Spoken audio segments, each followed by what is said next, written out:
In January 1986, the Challenger space shuttle exploded on takeoff. Feynman was invited to join the Presidential Commission to investigate the accident. I have a policy, practically, of never going near Washington. And I called up various friends of mine who were connected to the space program one way or the other and tried to ask them if they didn't see whether I should go or somebody else could do it just as well.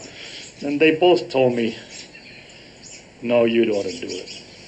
I'm still trying to get out of it, and I'm talking to my wife, and I asked her, and I have to be immodest here to explain the effect. She said, well, she said, I said somebody else could do it. She says, if you're not on the commission, there'll be 12 members in a little knot, which will go from one place to the other, figure it all out, and write a report. If you're on this thing, there'll be 11 guys in a knot going around, looking in, writing a report, and one guy, like a mosquito, running all over the place, and you probably won't find anything. But if there's something interesting, if there's something strange about it, or something like that, you'll find it, and it wouldn't have been found otherwise. Well, I had to believe her, because I know how I act.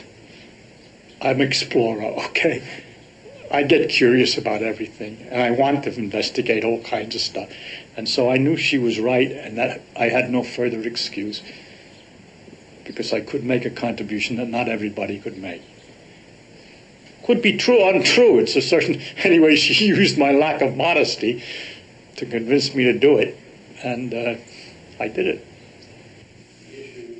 The Commission released 4 internal NASA memos in which mid-level space agency officials had warned of the potential for problems with the O-ring seals.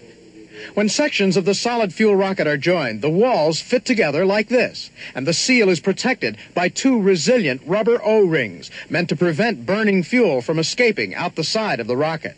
NASA officials discounted the possible effect of cold weather on the resiliency of the rubber O-ring on launch day, but Commission member Richard-Feynman, after examining the O-ring, had a surprise. Oh, I took the stuff that I got out of your seal, and I put it in ice water.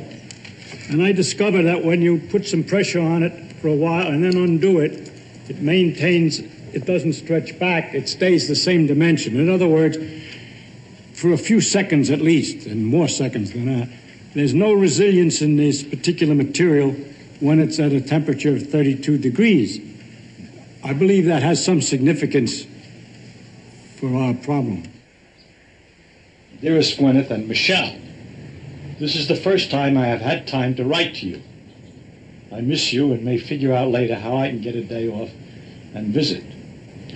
This is an adventure as good as some of the others in my book.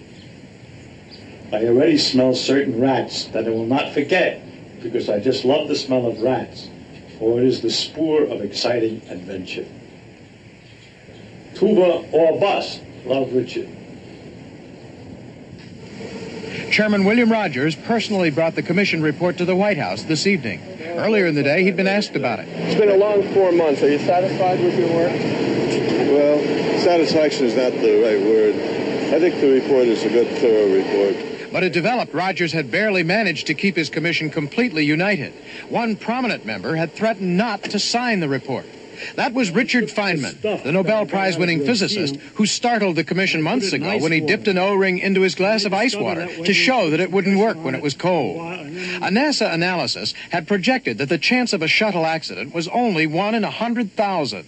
But Feynman ridiculed that in a harshly worded critique written for the report.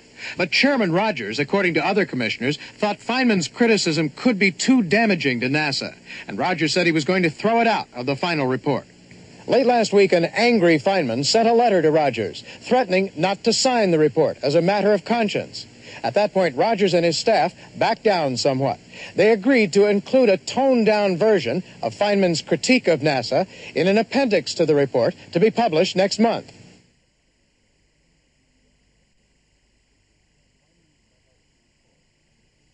Feynman's minority report ended with these words: NASA owes it to the citizens from whom it asks support to be frank, honest, and informative, so that these citizens can make the wisest decisions for the use of their limited resources.